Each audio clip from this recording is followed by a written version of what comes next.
OBD de trouble code description technique recirculation des gaz d'échappement B position de contrôle dépassée limite d'apprentissage. Qu'est-ce que cela signifie?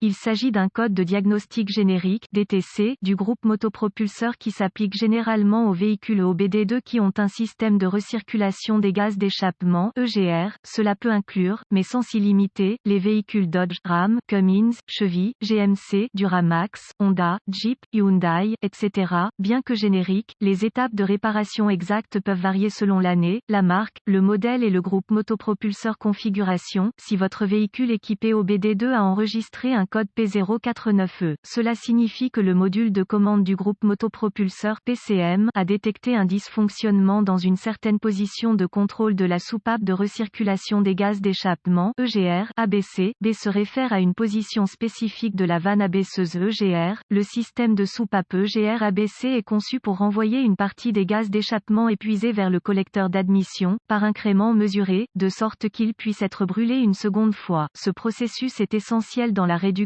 des particules de protoxyde d'azote (NOx) qui sont libérées dans l'atmosphère en tant qu'effet secondaire de la combustion interne et du fonctionnement du moteur diesel. Les NOx sont soupçonnés d'être un facteur contribuant à l'appauvrissement de la couche d'ozone des émissions d'échappement. Les émissions de NOx sont réglementées par le mandat fédéral dans les véhicules nord-américains. La limite d'apprentissage est un degré programmé qui reflète les paramètres minimum et maximum auxquels une certaine position B de la vanne EGR ABC est capable de s'adapter. Si le PCM détecte que la position réelle de la vanne EGR est au-delà de ces paramètres, un code P049E sera stocké et un voyant indicateur de dysfonctionnement 1000 peut être allumé. Dans certaines applications de véhicules, plusieurs cycles d'allumage avec une panne sont requis pour l'éclairage 1000. Quelle est la gravité de ce DTC?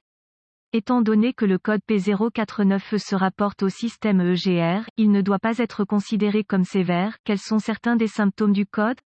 Les symptômes d'un code d'anomalie P049E peuvent inclure, il n'y aura probablement aucun symptôme associé à ce code consommation de carburant légèrement diminué problème de conduite possible. Quelles sont certaines des causes courantes du code?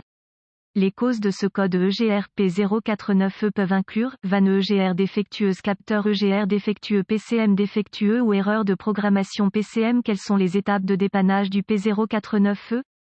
Je commencerai généralement mon diagnostic en localisant le connecteur de diagnostic du véhicule et en récupérant tous les codes stockés et les données associées. J'écrirai toutes ces informations au cas où j'en aurai besoin au fur et à mesure de mon diagnostic. Ensuite, je testerai le véhicule pour voir si le code est immédiatement réinitialisé, en recherchant dans les bulletins de service technique du véhicule, BST, des entrées qui correspondent au véhicule, aux codes stockés et aux symptômes affichés. Vous pouvez découvrir la solution à votre diagnostic potentiellement difficile, étant donné que les entrées du BST proviennent de milliers de spécialistes de la réparation. Elles contiennent souvent des détails très utiles. Si le P049E est stocké après avoir effacé les codes, j'aurai accès à un scanner de diagnostic, à un voltmètre numérique DVOM et à une source d'informations fiable sur le véhicule. Maintenant, je voudrais effectuer une inspection visuelle de la vanne EGR et de tous les câbles et connecteurs associés. Concentrez-vous sur les faisceaux de câbles qui sont acheminés près des composants d'échappement chaud et les bords dentelés souvent associés aux écrans d'échappement. Remarque. Débranchez tous les contrôleurs associés du circuit avant de tester la résistance, continuité avec le DVOM, à l'aide de schémas de câblage et de tableaux de brochage des connecteurs, situés dans la source d'information de votre véhicule. Testez chaque circuit de connecteur de vanne EGR, avec le DVOM, pour le signal approprié. Il peut être nécessaire d'activer manuellement le système EGR à l'aide du scanner car la plupart des systèmes nécessitent un taux de vitesse défini avant que l'activation automatique puisse se produire. Les circuits qui ne sont pas conformes aux spécifications du fabricant devront être suivis jusqu'à la source, généralement le connecteur PCM, et retestés. Si le signal de sortie du PCM n'est pas détecté, suspectez une erreur de programmation PCM ou PCM défectueuse. Au lieu de cela, réparez ou remplacez les circuits ouverts court-circuités au besoin. Utilisez le DVOM pour tester la vanne EGR réelle et les capteurs intégrés si tous les circuits sont conformes aux spécifications du fabricant. Votre source d'information sur le véhicule fournira à nouveau des informations pour tester cette pièce. Si la soupape EGR ABC et tous les capteurs intégrés ne sont pas conformes aux spécifications du fabricant, suspectez qu'ils soient défectueux. Ce code ne doit être affiché que dans les véhicules équipés d'une soupape EGR ABC.